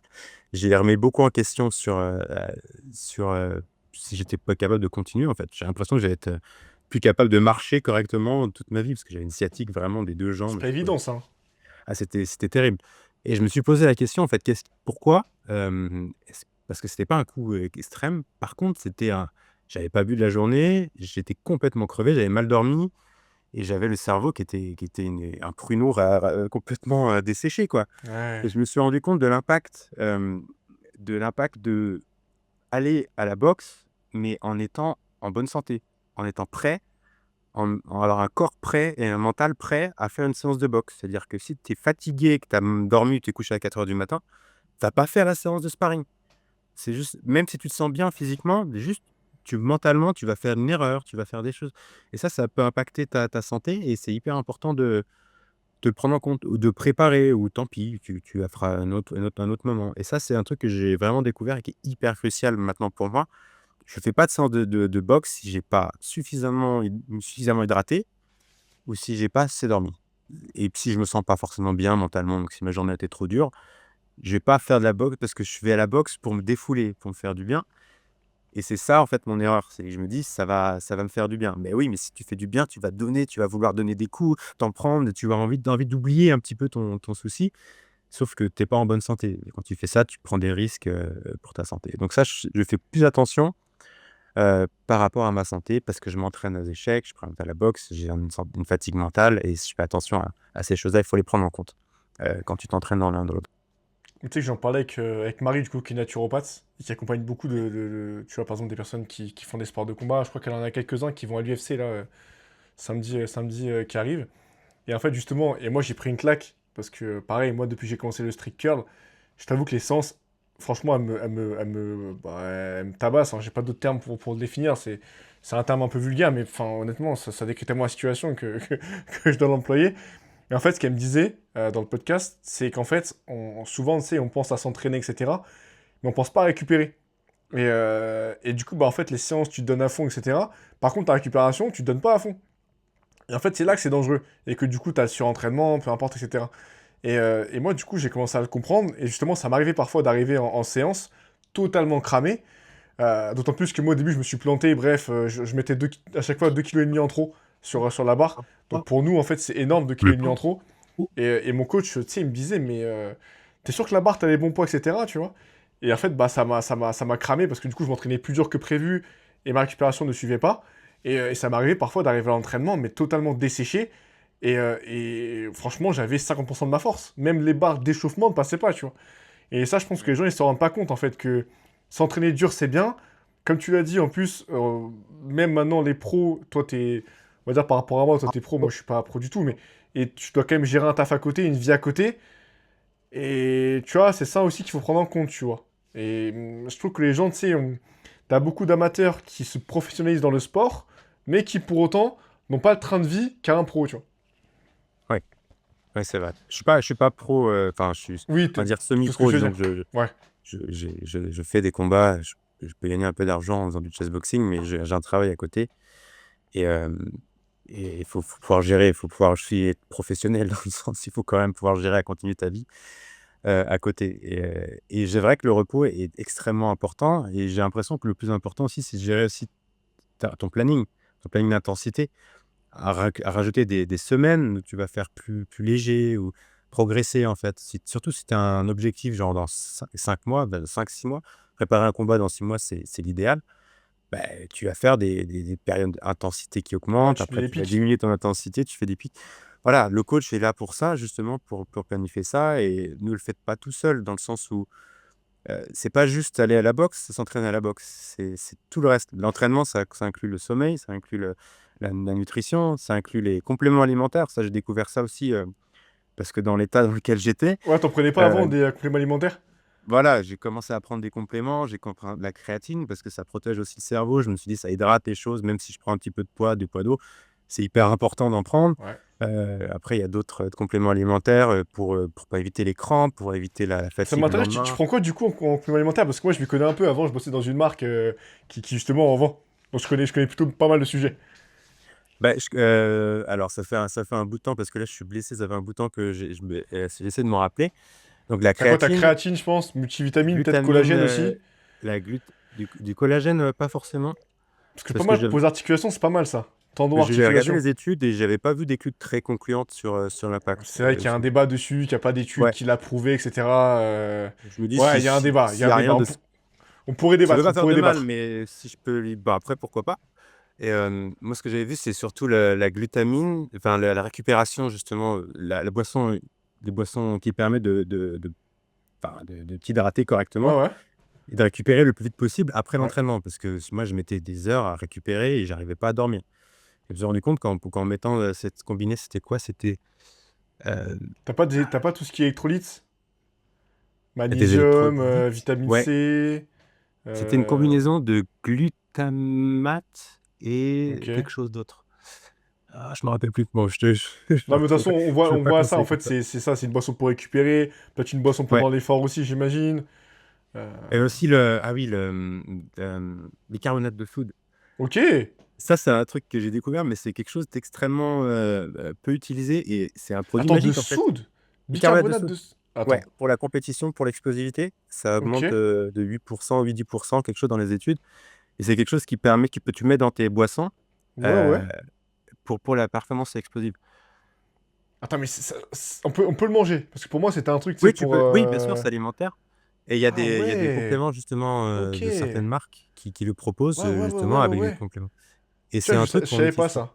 Ouais, ça permet Ok. de d'alcaliniser ton sang ou je sais plus exactement, je veux pas dire de bêtises. Et ça permet justement de bah, faut voir, j'ai regardé les études et cetera et j'avais rajouté, je me sentais mieux, en prenant ces choses-là. Mais je reste, sur ces choses-là. Je prends pas plus. J'ai testé la bêta-alanine aussi, avec les petits picotements dans Ouais, les ça pieds. retarde l'apparition de l'acide lactique. Et j'ai trouvé ça intéressant parce que ça me permettait d'être plus concentré au travail. Par contre, je n'arrivais plus à comprendre si j'étais fatigué ou pas. Donc, d'un côté, c'est intéressant, ça permet de Ok. diminuer la fatigue, d'être mieux concentré, mais j'ai l'impression de perdre la capacité de comprendre, en fait, comment mon corps se sentait vraiment. Alors, je sais pas, peut-être qu'il se sentait vraiment mieux, mais j'avais l'impression d'être un peu flottant, de pas savoir exactement, de pas avoir accès. Donc ça, c'est un sentiment un petit peu, enfin, c'est subjectif totalement, hein, mais c'était, voilà, je trouvais pas ça ouf, même si c'était utile et j'étais meilleur, plus performant, plus concentré. Par contre, je perdais les sensations sur ma sensation de fatigue. Ouais, c'est intéressant, tu sais que là je fais des recherches en même temps que je te parle sur le bicarbonate Ouais. de soude. Parce que moi Ouais. je déteste pas avoir la réponse, donc ouais, Il neutrase faut que je trouve. l'acidité, retard de la fatigue, maintien Ah, le mais c'est pH ça. sanguin, tac tac tac. Comment ça marche? Les muscles qui produisent des ions plus. Ouais. Ok. Tu vois, cependant, ouais, c'est ça, cependant endurance dans Ou les efforts qui explosif. sont courts et intenses, j'ai l'impression. Ouais, Tu vois, c'est ils ça. disent 1 à 7 minutes. Ouais, Retard c'est de la la boxe. fatigue. Ouais, c'est ça. Ouais. C'est ça, récupération accélérée, maintien de la puissance en fin d'effort. Bah tu vois, écoute, j'ai appris un truc trop cool. Et je crois que c'est la Dormir moins bête. combinaison avec le glutamate et glutamine. Bah ouais, Il y a une combinaison des 2. Peut-être avec quoi avec le c'est peut-être combiner, le tu vois, bicarbonate c'est peut-être le bicarbonate de soude. Non mais du coup, et pour venir un peu du coup sur le chessboxing, c'est vrai que j'aime bien aussi, tu vois, faire un peu, même si le podcast on parle de performance, j'aime bien aussi, tu vois, un peu situer l'état du sport, comment ça se passe aujourd'hui, parce que peut-être que dans 5 ans on fera un podcast, j'en sais rien, et ce sera marrant de voir aussi l'évolution. Euh, Tu dirais qu'en France et peut-être dans le monde, je sais pas ce qui est plus simple pour toi, grosso modo, il y a combien de pratiquants de chessboxing? Là, on peut quantifier ça de plusieurs manières. On ne veut pas compter les pratiquants parce qu'il y a pas de fédération Pas de avec des fédé. chiffres, des statistiques. Enfin, il y a des fédés. Il y a des fédés dans d'autres pays. Enfin, en France, il y a une fédération, mais c'est une association, c'est pas une fédération officielle. On n'est pas un sport reconnu, on n'est pas affilié comme le street curling, à la Yes. fédération de force. Parce que, voilà, il faudrait s'affilier à la fédération de boxe ou d'échecs. Enfin, ça, c'est des discussions qui sont en cours, pas forcément que des avantages. Ouais. Et du coup, on peut estimer qu'il y a à peu près 33 à 34 pays qui vont au championnat du monde, qui participent au C'est championnat du énorme. monde. Donc, il y Ok. a une organisation qui organise les championnats du monde amateurs, dans le sens où tout le monde peut participer. C'est pas du matchmaking, il ne faut pas faire partie d'un network. Et tout le monde peut participer à ce championnat du monde en fonction des sélections. Donc, une sélection nationale, il y en a 33 de plusieurs pays européens. Les deux principales sont justement la Russie, on va dire la France, l'Allemagne et l'Inde, on va dire.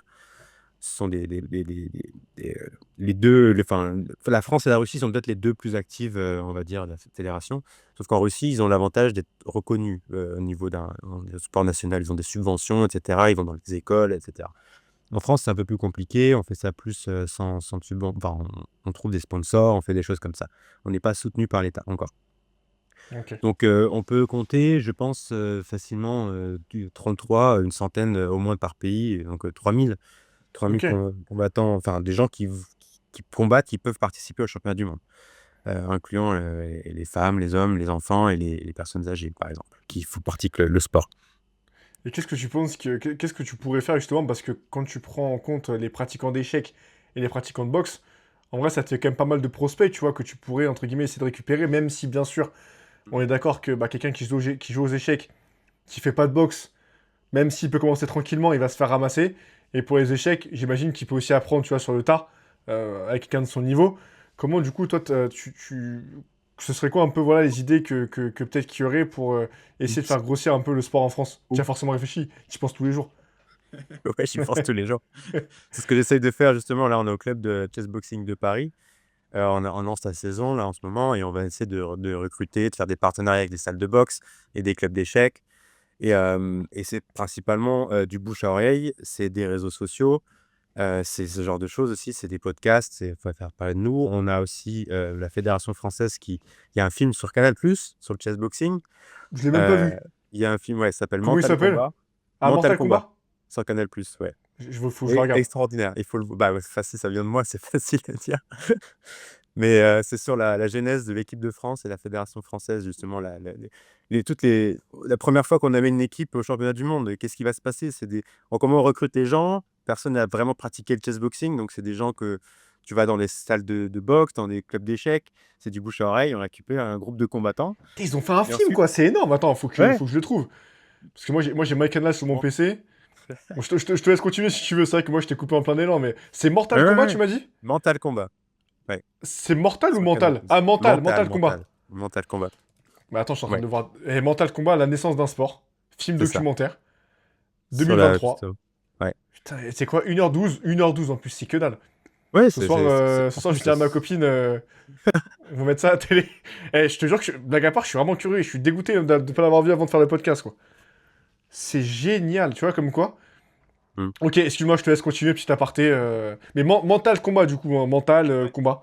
Mental Pour ceux Combat. qui veulent aller voir, Sur je vous Canal+. encourage vraiment à aller voir. En plus, il dure 1h12. T'as bien 1h12 Ouais. à Et on tuer, quoi. s'ennuie pas. C'est plein d'émotions. C'est bourré de. C'est un beau film. C'est franchement, il met bien en avant justement l'humain en fait en premier, ce qui se passe quand tu fais du chessboxing. Tu connais pas trop. Intéressant, parce que souvent, t'as un peu ce truc aussi de ah, je suis dégoûté, ils ont fait un reportage sur moi, ils ont fait un film sur moi. Enfin, sur le sport, pardon, excuse-moi. Mais finalement, ça représente pas trop. Donc là, c'est cool. Si tu dis qu'en plus, ça représente vraiment Ah oui, le oui. chess, trop cool. Le Pour l'avoir chessboxing. vécu moi-même, d'être arrivé, voilà, avec les mêmes, les mêmes doutes aux compétitions. Ah ouais, demain, je combats contre un mec que je connais pas, je sais pas qui c'est, il est Ça, russe. c'est Je sais génial, en juste vrai. qu'il est russe. Il fait peur. Bon, je l'ai vu là, il a l'air d'être musclé en plus dans les couloirs de l'hôtel. Si. Mais c'est vrai que ça, c'est intéressant, parce tout à l'heure, on s'est pas attardé dessus, mais c'est vrai qu'au final, en fait, t'affrontes un mec que généralement, bon, à part pour les meilleurs, peut-être que tu vois un peu qui c'est, mais t'as forcément pas mal de personnes quand même. Tu parles des Américains que tu vas affronter dans quelques temps. Mais en fait, ce qui est marrant, c'est que juste en gros, tu vois un physique, tu vois un homme, et en fait, Ouais. bah, tu sais pas si le mec, tu sais pas ce qu'il vaut, quoi, en fait, au final. Ouais, tu sais rien du tout. C'est la découverte.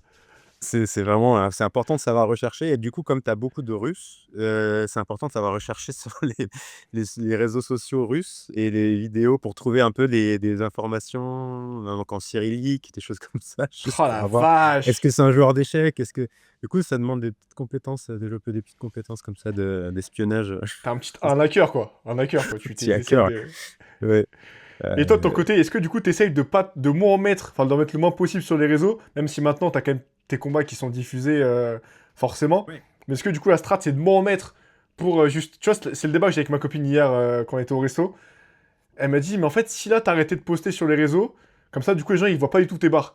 Moi, je leur ai dit, en vrai, c'est un sport de force, donc, tu vois, moi, demain, si le mec, il a 10 kilos plus que moi, c'est pas en 2 mois que je vais les rattraper, tu vois. Et inversement. Donc, on a un peu ce débat. Est-ce que toi, tu fais un peu ça pour piéger un peu tes adversaires? Bah, c'était important avant, que les gens savent pas, parce qu'après mon nom, il est là, ils ont mon niveau d'échec. Bon, ça vaut ce que ça vaut. Par contre, ils ont pas de vidéo de boxe et cetera. Donc quand tu es débutant et que tu sais pas, contre qui tu vas tomber, c'est important de ouais, de se cacher un petit peu ton niveau. C'est même crucial. Généralement, on a des accounts justement, des smurfs, je sais pas comment on appelle ça en français, des smurf accounts où tu C'est as quoi? C'est ton des comptes. C'est c'est sur un compte Insta? non, c'est sur, les plateformes d'échecs en ligne. Ah, ok, excuse-moi, c'est vrai que je suis pas Parce là-dessus. que Ouais, là-dessus, laisse-moi, je suis pas calé du tout, je connais rien. ouais, ouais, c'est pas je parle justement d'éviter que les gens connaissent ce que tu joues, Ok. tes ouvertures, ta stratégie, voir ton Ouais. niveau.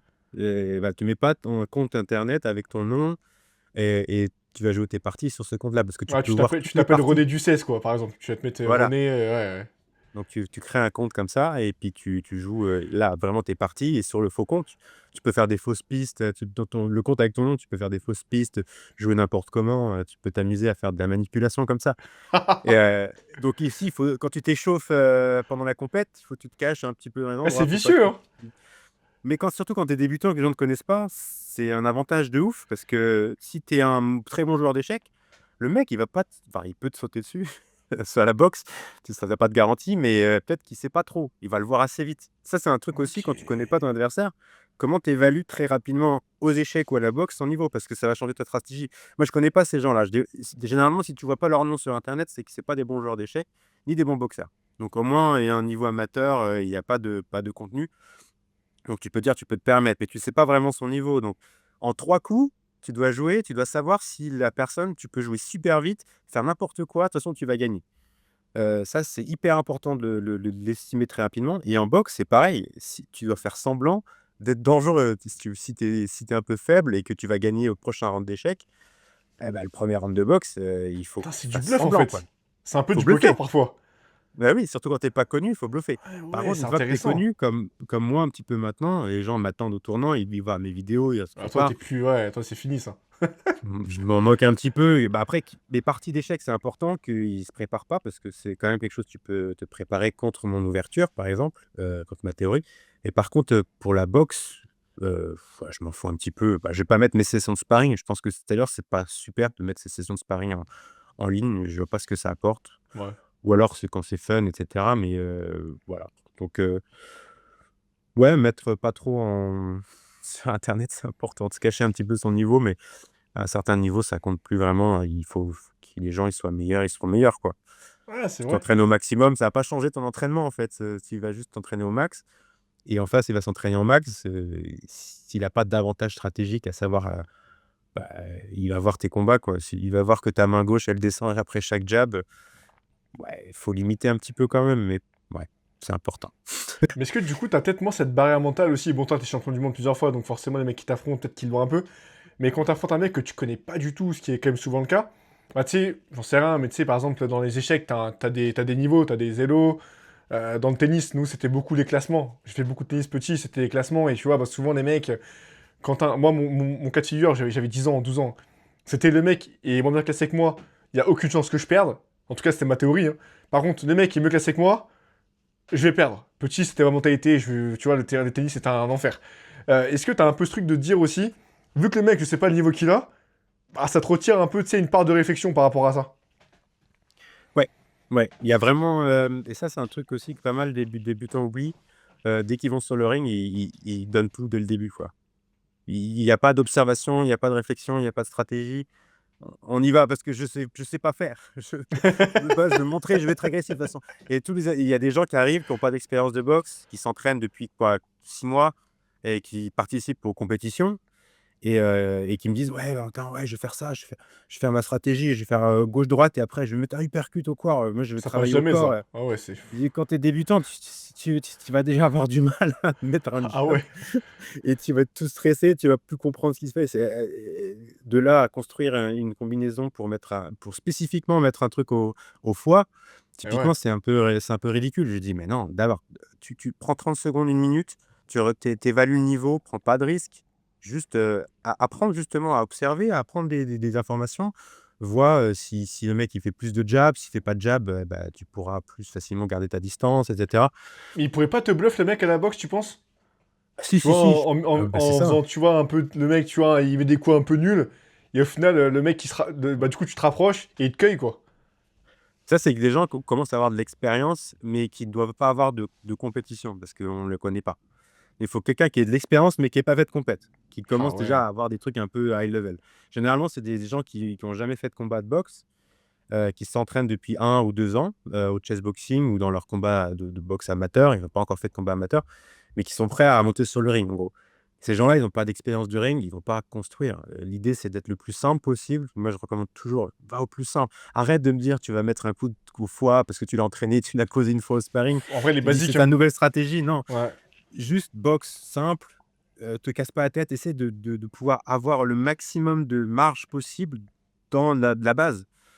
Donc tu peux peut-être faire un jab plus rapide ou faire une droite plus rapide ou faire un deux trois, surprendre avec un jab après une droite et c'est tout. Et puis tu gères ta distance et tu vois si ça suit pas et si ça suit pas, bah, tu continues, tu commences à avoir de la variété.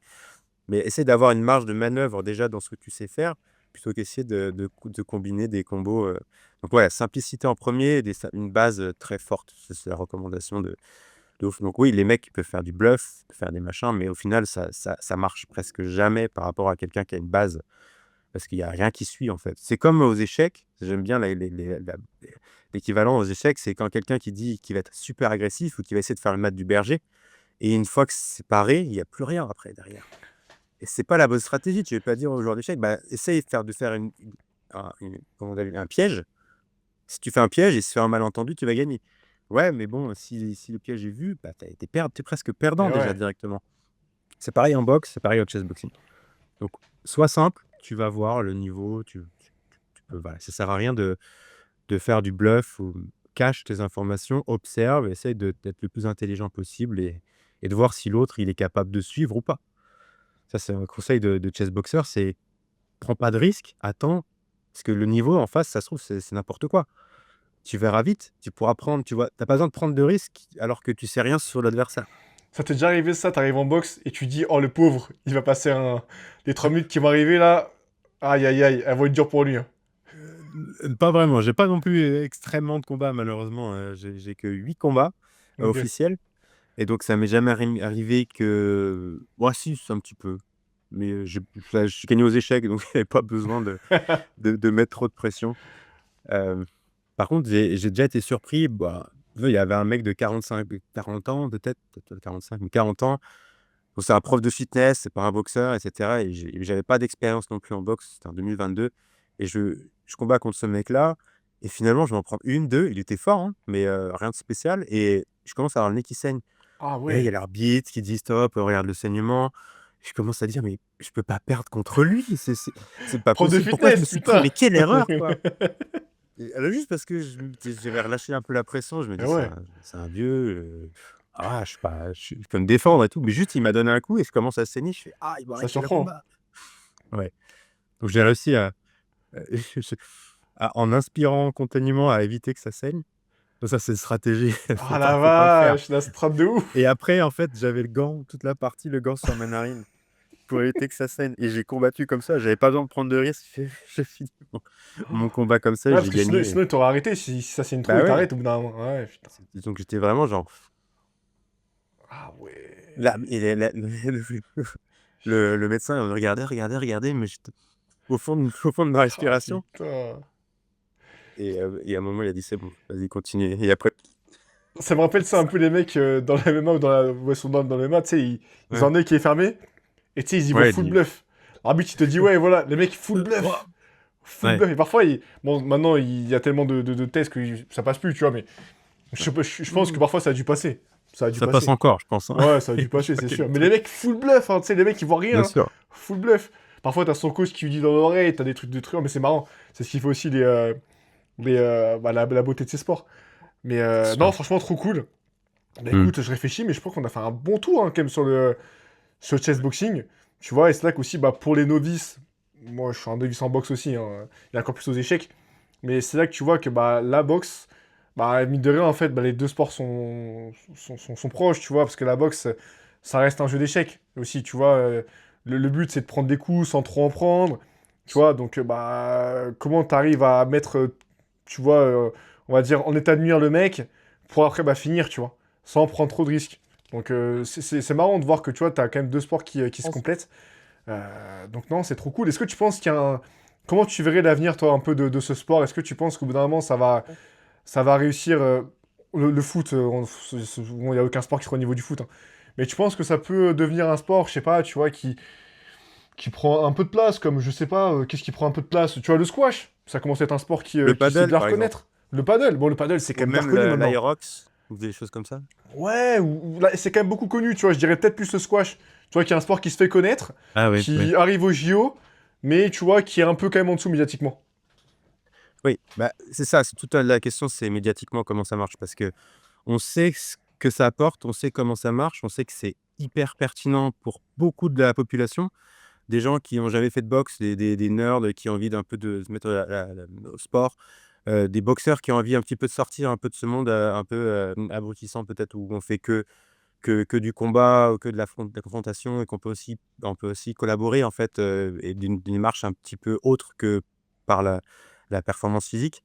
C'est hyper important, ça aide aux gens aussi de structurer un peu leur pensée, leur façon de pratiquer leur sport. Faire attention à la boxe, aux échecs, faire attention à ton corps, être capable de réfléchir, voir l'impact.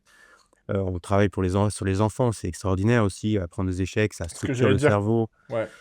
La boxe aussi, c'est hyper important parce que c'est une manière de contrôler aussi ton respect, ça travaille l'humilité énormément, de prendre soin de ton adversaire. Puis une expression aussi, un petit peu typique artistique, type danse aussi, on va dire, dans les 2 la boxe, mais aussi dans les échecs. Il y a un côté artistique, un côté résolution de problèmes qui est fabuleux et un plaisir vraiment à jouer aux 2. Donc c'est un sport qui apporte énormément à tout le monde. Là, la question actuelle, c'est, la médiatisation du sport. L'objectif, évidemment, c'est d'aller aux Jeux Olympiques, parce que c'est un sport qui a vraiment les valeurs des Jeux Olympiques à cœur, en fait, de manière fondamentale. C'est un sport communautaire où les gens, justement, qui viennent d'un monde, de l'autre ou d'aucun des deux mondes, se rencontrent, construisent une communauté ensemble, s'apportent l'un à l'autre. Un boxeur apprend aux échecs, un joueur d'échecs apprend au boxeur. Il Ouais, n'y a pas besoin carrément, de ouais. coaching. Il y a juste besoin d'une entente et d'une discipline et d'une façon de le faire. C'est un sport qui est aussi un sport artistique. Il y a toute cette, background un peu folklorique avec, des artistes qui ont créé le sport. On peut parler d'Enki Bilal, de la bande dessinée, de la dystopie. Est-ce que c'est vraiment, l'homme parfait, le chessboxing, d'un point de vue manichéen, donc l'homme parfait qui est au-dessus de tout le monde? Est-ce que c'est la supériorité ou c'est juste simplement, au contraire, essayer d'augmenter, la vie quotidienne, ces choses-là? Et donc ce sport, on sait qu'il est utile, qu'il apporte énormément à tous nos pratiquants.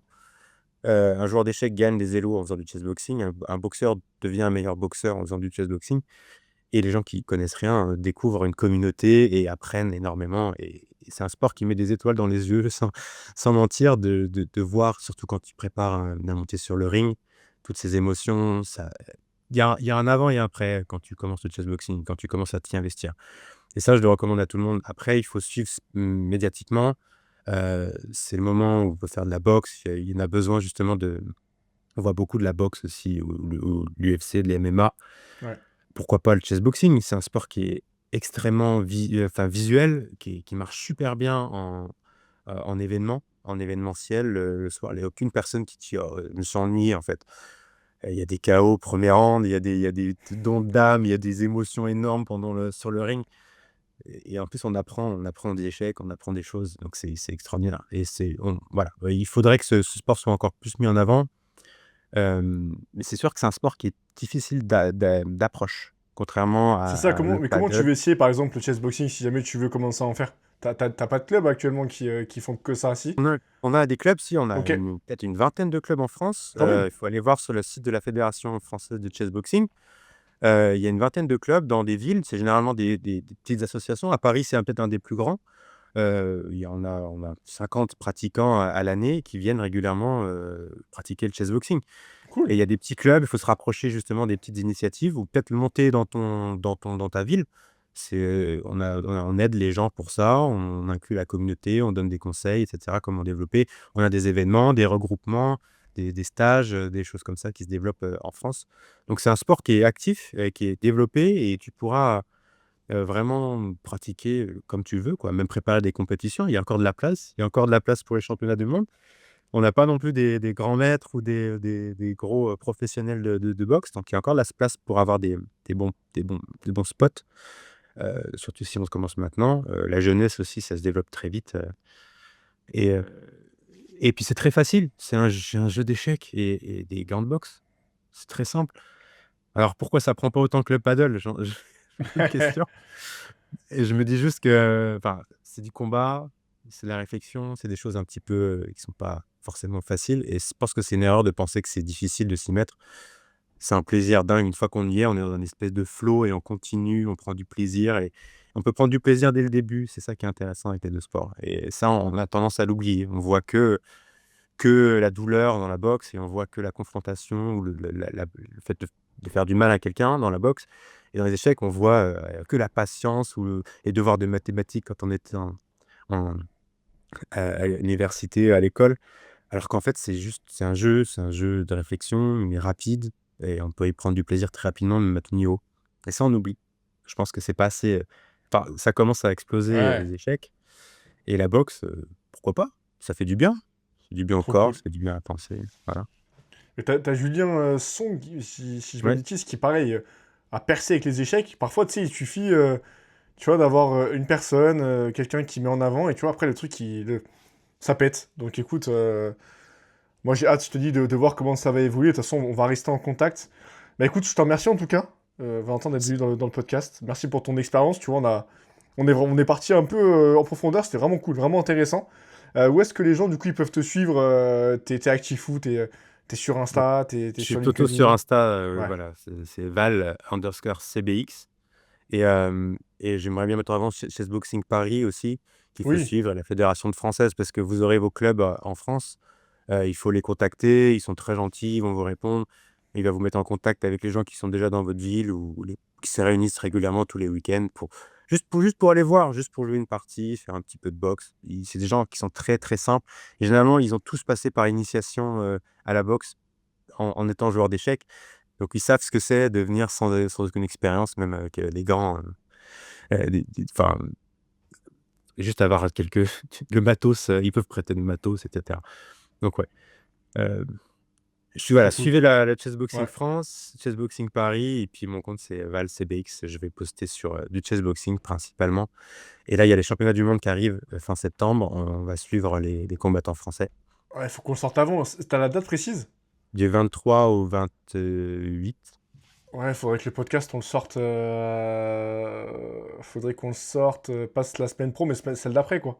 Ça pourrait être bien. Ouais, ce serait bien. Comme ça, on sera en plein dedans, quoi. Non, mais comme ça, mais tu vois, je te Oui, dis, on a 2-3 mois d'avance, mais on s'en fout, après, on fait ce qu'on veut, quoi.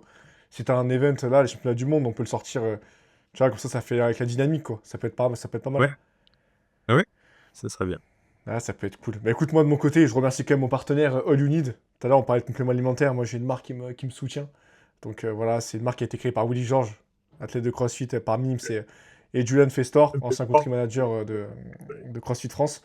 Donc voilà, ils me soutiennent. Donc voilà, ils ont 5 compléments alimentaires. Un que tu prends le matin, un que tu prends le soir, de la créatine, t'en parlais tout à l'heure, un pré-workout. Et j'ai oublié la whey. Donc voilà, moi c'est une marque auquel je crois. Une fois de plus, je me répète, mais nous, les partenaires que vous verrez dans le podcast, d'autant plus maintenant que je commence un peu à prendre la confiance. Non, je rigole, mais que je commence un peu à prendre de, voilà, le projet, grâce à vous, il va aller de mieux en mieux. Donc, on va être vraiment sélectif sur les partenaires qu'on a. Et croyez-moi, des marques qui nous contactent, on en a plein. De nutrition sportive, en tout cas, dans ce cas précis. Mais voilà, si on a pris cette marque, c'est que vraiment, j'ai parlé avec ces personnes-là. Et on va aussi faire des podcasts ensemble pour vraiment expliquer les compléments alimentaires, qu'est-ce que c'est pas aussi. Parce que c'est une marque qui fait des compléments alimentaires, mais il y a parfois des choses à ne pas prendre. Donc voilà, et bah voilà, abonnez-vous à Valentin. Si vous êtes resté jusque-là, vous n'avez pas d'excuses pour pas vous abonner à Valentin et aller voir un peu ce qu'ils font avec le chessboxing. Et forcément aussi abonnez-vous à nous. On le répète souvent, tout ce qui est avis 5 étoiles, tout ce qui est commentaires, tout ce qui est abonnement, tout ce qui est partage. Pour vous, c'est pas grand-chose, mais pour nous, vraiment, c'est game changer. Et Valentin le confirmera, hein, chaque abonné sur Instagram, bah, c'est une personne en plus qui aura accès au chessboxing ou une personne en plus qui écoutera entre athlètes. Donc voilà, partagez ce qui vous intéresse. En tout cas, nous, on vous remercie. Mmh. Valentin, c'était un plaisir sincère. De toute façon, je te l'ai déjà dit en off, mais c'est vraiment un plaisir. De toute façon, Merci. chaque sportif, Ouais, chaque sport que je découvre, c'est incroyable. Et merci voilà. Quentin. Ouais et puis venez faire une séance d'essai. Ouais, allez essayer, franchement. Et de toute façon, je pense que tu seras. Je parle pour toi, mais je pense que tu es assez ouvert aussi s'il y en a qui ont des questions. De toute façon, souvent, ils les posent en Mmh. commentaire, ils les posent parfois en DM à nous. Mais je leur dis, en fait, posez directement les questions, hein, au sportif, quoi, à l'athlète. C'est lui qui pourra vous répondre. Donc voilà, merci Valentin, merci à vous qui écoutez le podcast. Faites du sport, prenez soin de vous. Et voilà, on se voit lundi prochain. C'était Valentin et Quentin. Prenez soin de vous. Ciao, ciao les boys.